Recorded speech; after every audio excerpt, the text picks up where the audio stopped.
On the heels of Stadia releasing to the public, many have changed their tune and seem surprised that the performance of the platform works at all. But there are still those content creators who are still pushing the hate train with lies. How should they be handled? Let's get into it. Stay sick cause I follow my gut. They say I was pushing my luck. I'ma push me a matte all black truck. Or I'm not sorry. What's up, people? What's up, people? What's up, people? It is your boy MM2K back again with another video. Do me a huge favor before we get into this one. Hit that like button, hit that subscribe button, rock those bells for notifications, please, so you know when your boy's dropping these doses. I appreciate all of y'all straight up, because y'all know the deal. I am not too proud to ask. Let's get into it. Okay, so to say the least, we all know that Stadia's had a rocky launch, okay? Leading up to that launch, there were a lot of naysayers that just did not like a cloud gaming solution. They had their reservations. And as Stadia stumbled over their message, they made it easier for them to attack. And that attack led up to the AMA, which, you know, hey, Google messed that up. You know, they gotta, you know, be responsible and own up to that. And then after that, just people started lying about the overall performance, what you would see across the board with Stadia. Remember, there's the meme of the guy that kept pressing the space bar, even though the Mensa candidate had a VPN active. I mean, just a flurry of lies and mistruths to help bolster, again, the hate that people have for a sole cloud gaming solution. Okay. Now, haters of cloud gaming will never stop until they're forced to, right? So even after the game system came out and we got past the early issues with the launch and the performance was starting to be shown, first it doesn't work. Then people put out videos and showed that it worked. And then it was, okay, well, it works, but the games are too expensive. Then we started showing the sales. And then it was, okay, well, it's not better than xCloud. Then we put out the videos and so more. And so we're smacking them down one by one. All right. Now to ultimately smack down an overwhelming majority of the BS that's being spread about Stadia, Google has decided to release what a lot of us are calling base. And, you know, that's a whole nother podcast, but they're releasing Stadia to the general public, okay? And I want to say that the general reception from a lot of these haters has been mum or even positive. I'm not seeing the typical haters making their videos at mass. I'm not. And then I'm seeing a lot of people that I've engaged that they can't believe it's working well. They now realize that they put their foot in their mouth. So they're admitting that it's working well, but they're making up new stuff. And then we're just going on after them, just cleaning up the message they're still leaving. Like, you're still wrong here. You just got to come clean in a minute, right? So I think this is a good thing for Google altogether. And you're going to see people that are mum because they put their foot in their mouth and they don't want to admit it. They're too prideful. You know what I'm saying? I like being wrong about stuff that ultimately benefits gamers. I don't care if I was wrong about it. You know, I don't speak in absolutes. And the stuff that I feel like that I do know, if something ends up changing, because I don't control these companies, something can change at the drop of a hat. So if something does change, I like to say, you know what, I was wrong about that. From all intents and purposes, all the information I had, they were going down this path, but they decided to do this, and so kudos to them. Anything that benefits gamers makes me happy. I don't have that superficial pride soapbox that I got to stand on, right? We're all about discussions on this channel.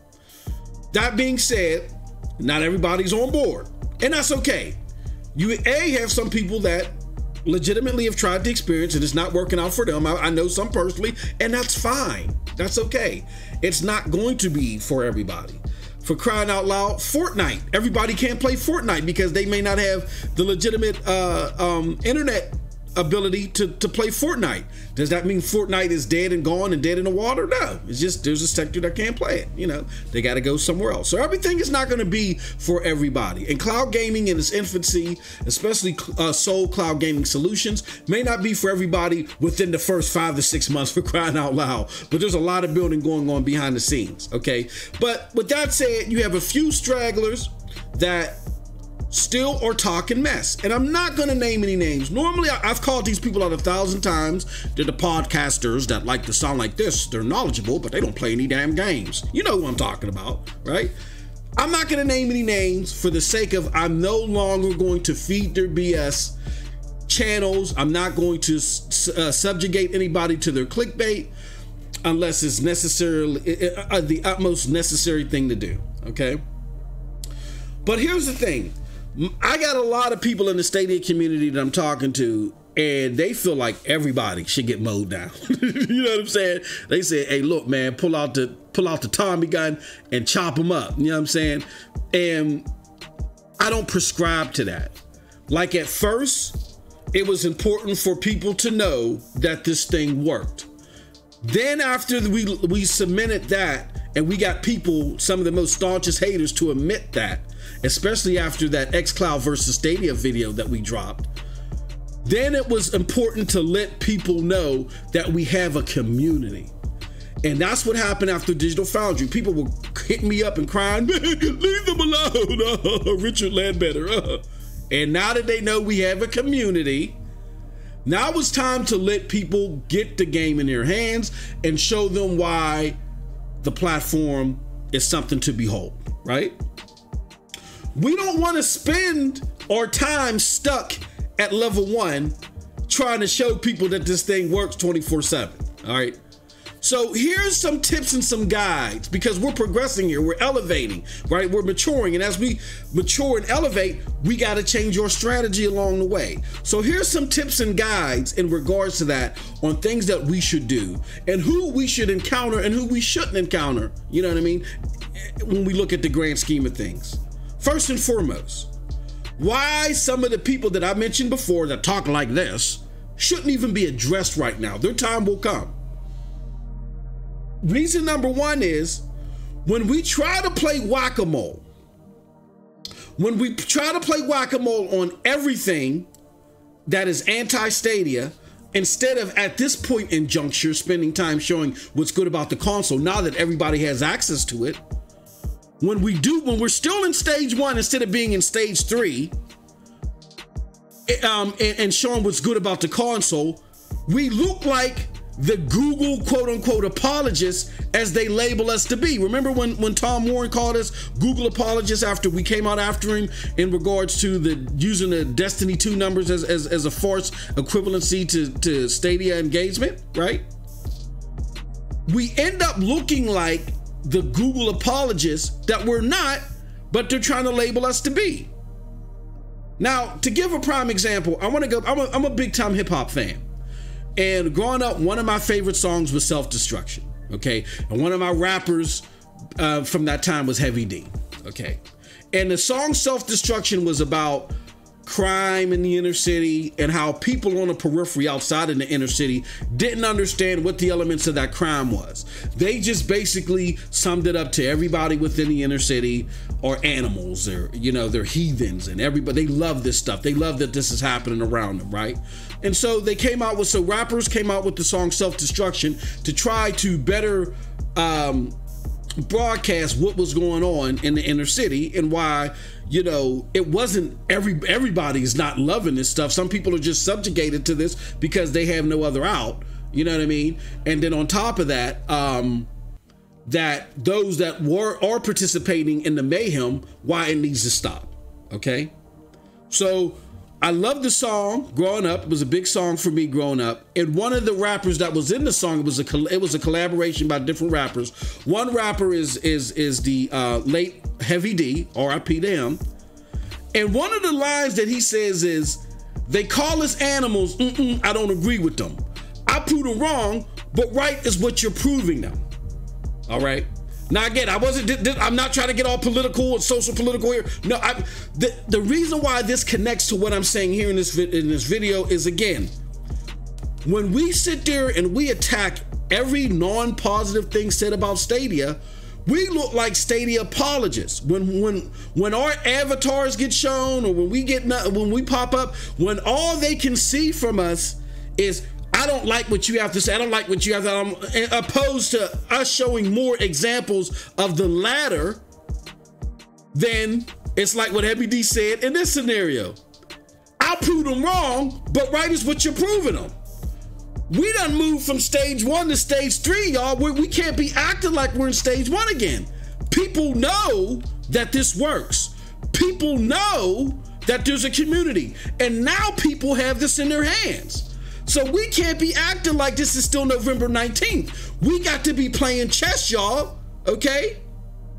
You can't be moving pieces around on a board that no longer exists. The arguments of the past no longer exist.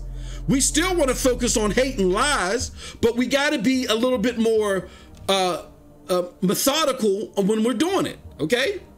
So again, trying to play whack-a-mole on everything instead of spending time on showing what's good is not the best way to go out right now, okay? Secondly, we feed into their hands, meaning the people that talk like this, or the people with the ashy hats, right? Whenever we mention their specific works, guess what people end up doing anyway? They go and click on the links. We want people not to believe what they're saying, and we want them to stop what they're saying, but they're motivated by people clicking on their links. You gotta hit people in the pocket if you want them to stop, baby. That's numero uno. And look, as someone who was brought up in this game on the crumb side of things, where, you know, things get rough and tough and all that stuff, I'm not going to name any names, right? But there are certain YouTubers that lived off of the hate that they received. People love clicking on the material and saying something in their comment section, and these individuals loved it because you were paying them. You were hating on them, but you were paying them. You see what I'm saying? So if we want them to stop, there has to be a bottom line, a dollar behind the motivation for them to stop. Stop sending people to their sites. Your words alone ain't going to do it. Your words are bolstering people going, well, I wonder what they said. I want to see what they said. And so then those of us within the community, we're actually feeding them to create and to motivate them to create the next Stadia hate video. All right? So think about that. Now, here's how we want to combat hate. You know what I'm saying? If it's a Twitter post, okay? If it's a Twitter post, everyone that wants to be vocal, everyone that wants to pull out that Tommy gun, instead of sitting there wanting to chop up a video to address the Twitter post or a series of Twitter posts, why don't you just simply have a contrasting video available? Like right now, I'm in stage 3 mode. I ain't got to address and make videos for everybody. So I used to do that. I used to take Twitter feeds out of the, you know what I'm saying, off of Twitter, and make a video of it, because that's what we was in stage 1. Now we're in stage 3. An overwhelming majority of their lies have been knocked down. People can have this in their hands, so we gotta again elevate our plan of attack. Why not, instead of creating a video, just get someone to just post your other video in there? Now when people say it doesn't work or it's laggy, I just put my Destiny 2 video out there. I say, oh, this looks laggy to me. No, by the way, this was from launch on a 50 megabyte up and down system with me playing 4K on the same PC that this was being recorded from. And guess what? Crickets. Ain't that the Nationwide commercial? Crickets. Or silence. That's all I get. Got to be more strategizing our attack. Next, if it's a clickbait YouTuber that I mentioned before, don't point specifically to their video. Don't even mention that your response is about a specific video or something recent. Just attack the false claim and provide a counter. Again, another video, an alternative article. So let's just say if wrong yup. Okay, we're gonna put, you follow me now. Let's just say if wrong yup creates another Stadia hate video and it's full of falsehoods. What I'm going to do, if I feel like it's worth being addressed, and a lot of this stuff ain't worth being addressed. So what I'm going to do is to combat a wrong yup video, I'm going to go and say, wrong yup, still talking silliness about, you know, it's funny how wrong yup is just so wrong about Stadia. They push these themes about it not performing well or people not caring about it, but yet here goes a video that I'm showing in contrast of it. You know, sad, hashtag sad or something, like, you know what I'm saying? Like, don't look at this new wrong yup video and let him know in his comment section. You're feeding the motivation to create more videos like that. All right. And lastly, how we should combat the hate or lies. If it's a BS article with new content from a big publication, then a more coordinated response is needed. Refer to its theme, like in a video. I would say then do a video. Refer to its theme, but don't put any links to the article in there. You know, show only prominent pieces of the article as part of your discussion during your video. And if it exists, show the comments within the own thread of the article that are dissenting. Like with that I think it was Business Insider's article, they were lambasting them in their comment section. I showed that. And not help kill the spread of that garbage. I mean, Kotaku tried to pick it up, but that got squashed too. Again, we're in stage 3. Stage 1 is, yes, kicking the door, waving the 4-4. You know what I'm saying? Stage 2 was a little bit more calculated, but stage 3 is ultimately calculated. Don't be a Google apologist in perception. All right? Understand those ways of how we want to deal with people. Again, I'm gonna go over them again. If it's a Twitter post, just show contrasting video of yours. Everybody that wants to be vocal, if you don't have videos on your YouTube channel right now, or if you can't record a video, then you shouldn't say anything. You shouldn't say anything because you look like a poser. So if you have gameplay, show it. Say you're wrong. Here goes gameplay. Now you show me your gameplay. And if they show you contrasting gameplay, then say, okay, well, here goes some guys that might help out your instances, but there's a slew of other people that don't have these problems, so that proves that what you're saying isn't widespread.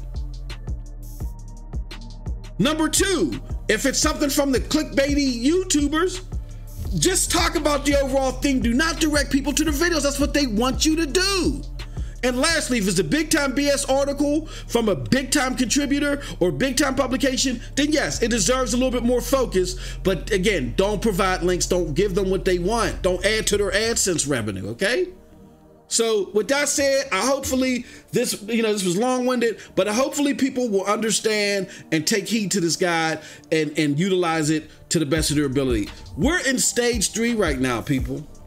Stage 3 right now is people have access. Let's just pad the access that people have and show them why, what they can do to fix their performance. Combat the liars that just say, I'm not going to try because I want to believe wrong yup. You know what I'm saying? Deal with them appropriately. And for those that it just ain't working for them, just be honest, like, okay, well, you're outside of the norm. Okay. And then when we get to stage 4, where it's very clear that Google Stadia now can battle on the big stage, you know what I'm saying? Then we're going to expose the wrong yups. I already got the sizzle reel ready. We're going to expose them and say, y'all said this thing was dead. What happened? And put them on the wall of shame. This thing works in stages, y'all. Y'all got to be calculated in y'all moves. Y'all dealing with big entities with big loudspeakers and stuff like that. And you can't just go out there having a certain perception to you. You got to target your approach, y'all. With that, and y'all mean right, y'all want to do right, I get it, but again, we got to be smart about this. And with that said, that's it from your boy MM2K. Yo, let me know what you think about this, what I had to say in this video in the comment section below, because like I always say, who cares what I think? But if you did like what I had to say, check out the links below to follow me. Those links will lead you to the Broadband Bullies, PNTS Network, Hard Knock Digital Culture, and yes, the Stadia dosage right here, baby. And with that said, again, be strategic with your attacks, with your rebuts and all that stuff in our messaging. All right, we're in stage 3 now, y'all. With that said, you have a wonderful, wonderful gaming day. Peace.